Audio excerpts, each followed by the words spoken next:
Bonjour, c'est Gilles de Photoshop Techniques. Alors aujourd'hui, je vais t'apprendre à remplacer un arrière-plan afin qu'une photo banale devienne beaucoup plus intéressante et attirante. Nous allons utiliser ces deux images pour arriver à cette incrustation-là.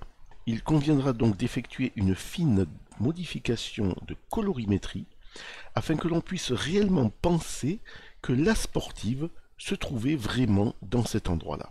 Pense à t'abonner et à cliquer sur la cloche afin de découvrir mes prochaines vidéos.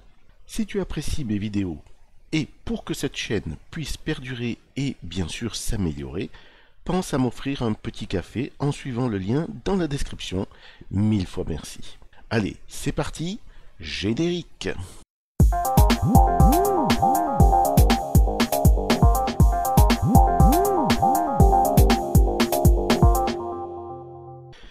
Je te rappelle que tu peux suivre pas à pas ce tuto grâce au lien des photos utilisées dans la description. Alors, nous allons détourer la sportive avec la plume qui est de mon avis la méthode la plus professionnelle qui soit, au niveau précision, même si elle est plus longue. Je reviendrai dans une prochaine vidéo sur l'utilisation détaillée de la plume. À ton niveau et pour ce tuto, utilise la méthode que tu préfères.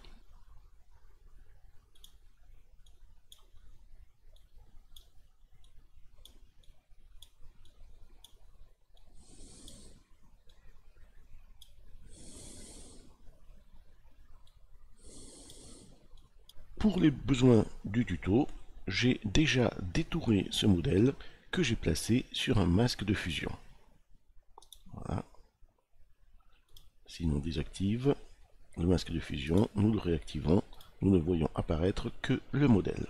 Une fois détouré, nous la plaçons dans l'arrière-plan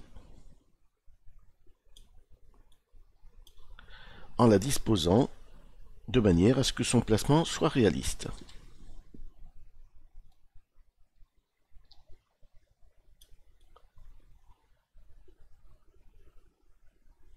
À peu près comme ceci. Une fois placé, nous appliquons le masque de fusion. Nous allons dès lors effectuer des corrections de colorimétrie afin de rendre cette image réaliste et de la faire matcher avec l'arrière-plan. Tout d'abord, nous allons appliquer un filtre photo uniquement sur le modèle. Pour cela, nous choisissons Filtre photo et nous l'écrêtons en appuyant sur ce bouton. Je vous rappelle qu'écrêter un réglage signifie que ce réglage ne s'appliquera qu'au calque en dessous de ce réglage et non pas à toute l'image.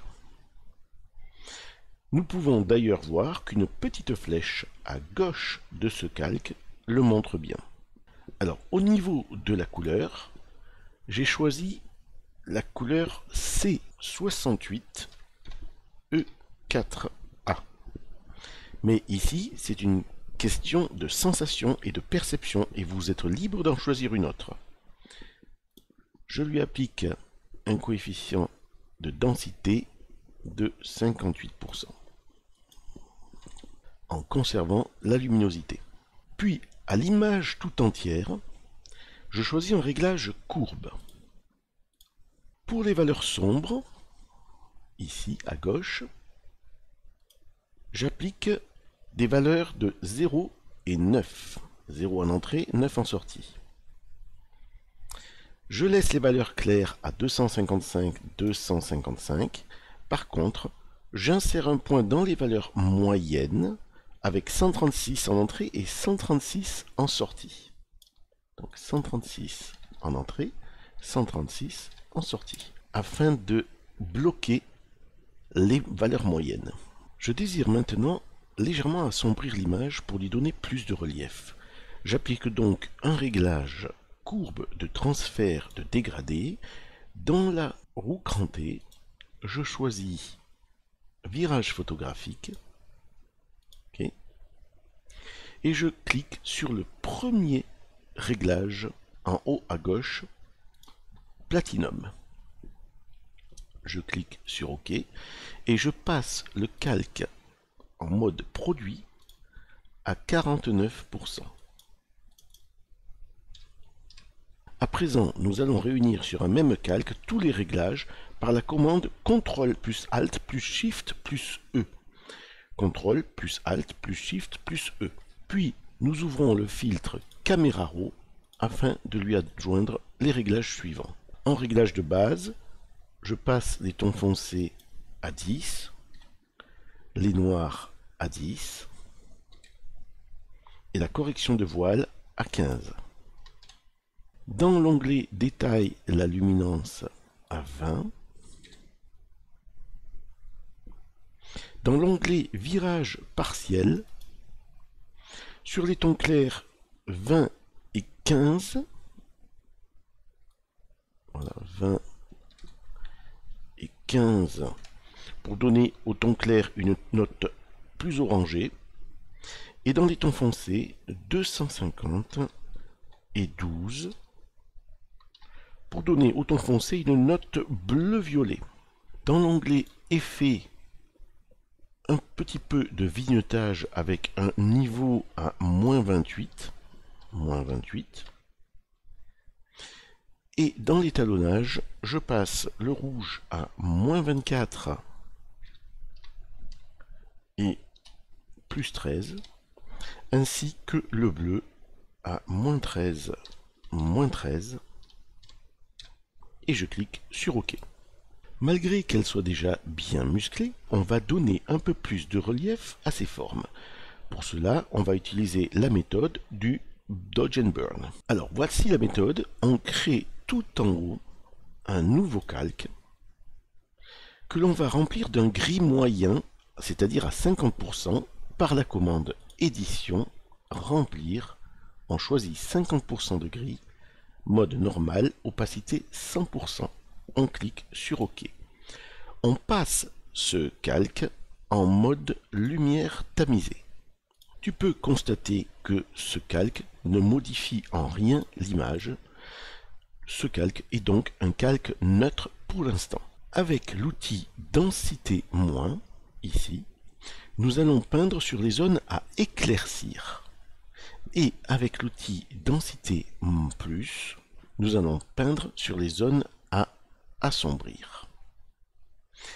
Pour l'outil Densité moins, tu utiliseras un pourcentage de 10% dans les tons moyens en décochant Protéger les tons.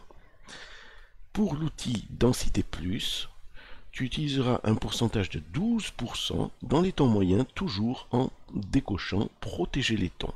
N'oubliez pas de prendre une brosse avec une dureté à 0%.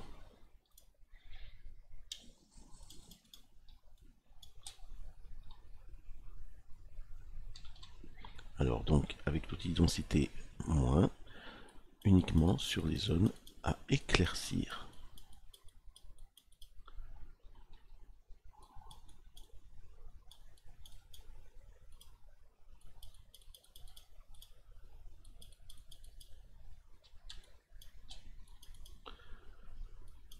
Il faut être léger.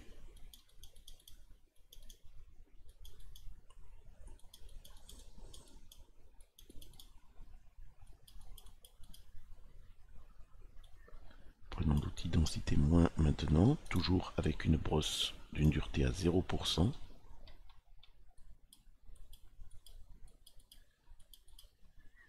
Voilà. Juste pour donner un peu plus de relief à ces formes.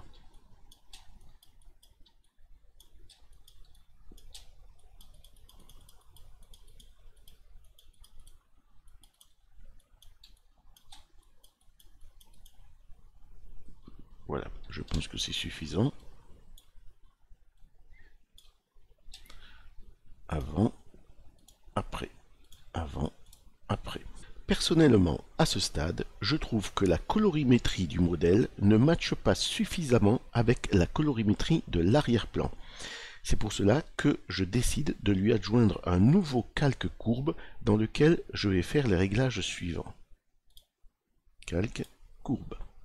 Je choisis de faire mes réglages sur la courbe bleue, car je trouve que le modèle manque de tonalité jaune-orangé par rapport à l'arrière-plan. Alors, pourquoi la courbe bleue, me direz-vous, pour modifier les tons jaune-orangé? Tout simplement car la couleur complémentaire du jaune est le bleu. Donc, en enlevant du bleu, j'accentue la couleur jaune. Pour les tons foncés, je laisse à 0,0. Pour les tons clairs, je laisse également à 255-255.